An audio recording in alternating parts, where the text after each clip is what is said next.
안녕하세요. 복 있는 사람이 즐기는 오늘의 큐티입니다. 오늘 함께 묵상할 말씀은 레위기 6장 24절에서 7장 10절까지의 말씀입니다. 여호와께서 모세에게 말씀하여 이르시되 아론과 그의 아들들에게 말하여 이르라. 속죄제의 규례는 이러하니라. 속죄제 제물은 지극히 거룩하니 여호와 앞 번제물을 잡는 곳에서 그 속죄제 제물을 잡을 것이요 죄를 위하여 제사 드리는 제사장이 그것을 먹되 곧 회막들 거룩한 곳에서 먹을 것이며 그 고기에 접촉하는 모든 자는 거룩할 것이며 그 피가 어떤 옷에든지 묻었으면 묻은 그것을 거룩한 곳에서 빨 것이요 그 고기를 토기에 삶았으면 그 그릇을 깨뜨릴 것이요 유기에 삶았으면 그 그릇을 닦고 물에 씻을 것이며 제사장인 남자는 모두 그것을 먹을지니 그것은 지극히 거룩하니라. 그러나 피를 가지고 회막에 들어가 성소에서 속죄하게 한 속죄제 제물의 고기는 먹지 못할지니 불사를 지니라. 속건제의 규례는 이러하니라. 이는 지극히 거룩하니 번제물을 잡는 곳에서 속건제의 번제물을 잡을 것이요 제사장은 그 피를 제단 사방에 뿌릴 것이며 그 기름을 모두 들이되 곧 그 기름진 꼬리와 내장에 덮인 기름과 두 콩팥과 그 위에 기름 곧 허리 쪽에 있는 것과 간에 덮인 거풀을 콩팥과 함께 떼어내고 제사장은 그것을 다 제단 위에서 불살라 여호와께 화제로 드릴 것이니 이는 속건제니라.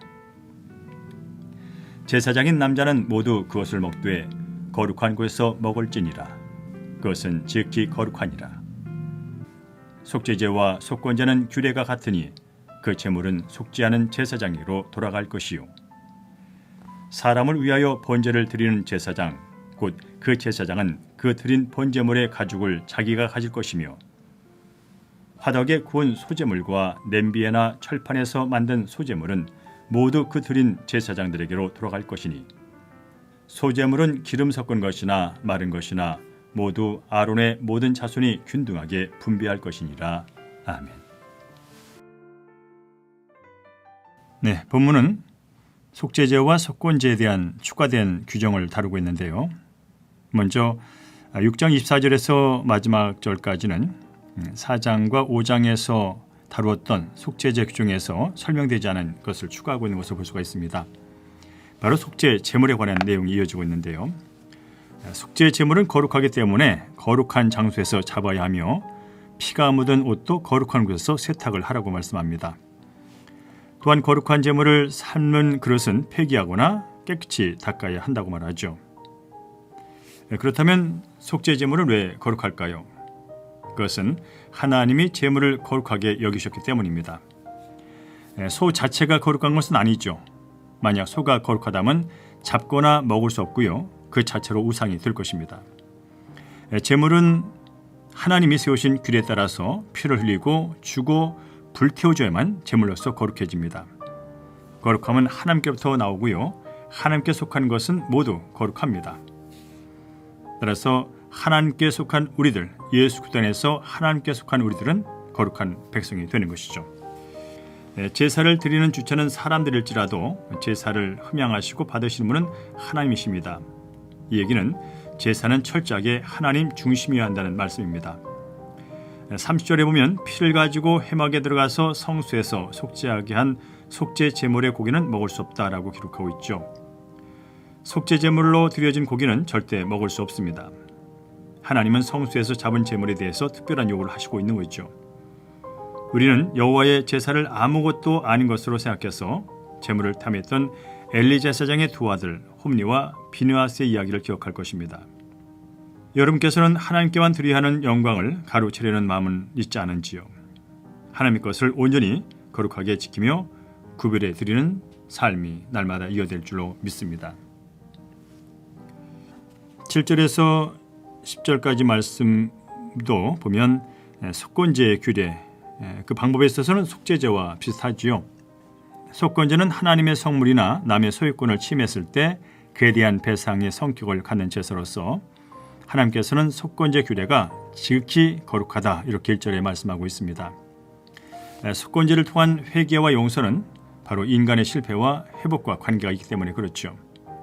사람은 누구나 죄를 지을 가능성을 갖고 살아갑니다. 그렇지만 작은 죄와 허물일지라도 그냥 넘어가서는 안 되죠.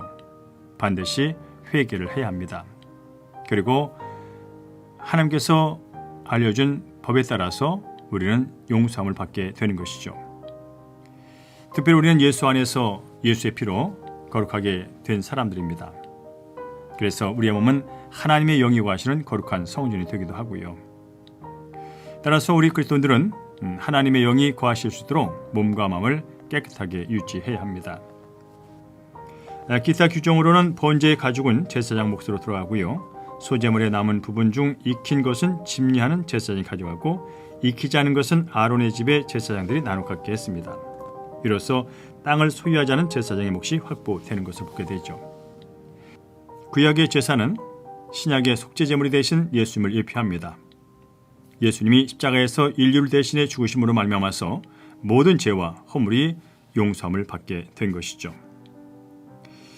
오늘도 우리는 예수 안에서 예수의 피로 거룩함을 얻고 죄사함을 얻고 하나님의 거룩한 백성이 된 자로서 말씀을 순종하고 성결한 삶을 살아가야 될 줄로 믿습니다.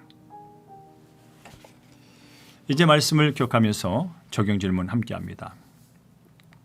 거룩한 그리스도인으로서 세상 사람들과 구별되어 살고 있습니까? 그렇지 못하다면 그 이유는 무엇입니까? 오늘 실천해야 할 하나님의 말씀은 무엇입니까? 구체적으로 어떻게 실천해야 할지 적용 내용들을 함께 적어보면 좋겠습니다. 함께 기도합니다. 아버지 하나님, 예수님의 피로 의롭게 여겨주시고 거룩한 자로 삼아주심을 진심으로 감사를 드립니다. 이제 하나님 앞에 거룩한 자가 되었으니 말씀에 순종하며 성결한 삶을 살 수 있도록 성령 인도하여 주시옵소서. 그리하여 하나님 앞에 부끄럼 없고 세상에 예수님을 자랑하고 하나님의 영광을 드리는 삶이 갈 수 있도록 축복하여 주시옵소서. 예수님의 이름으로 기도합니다. 아멘.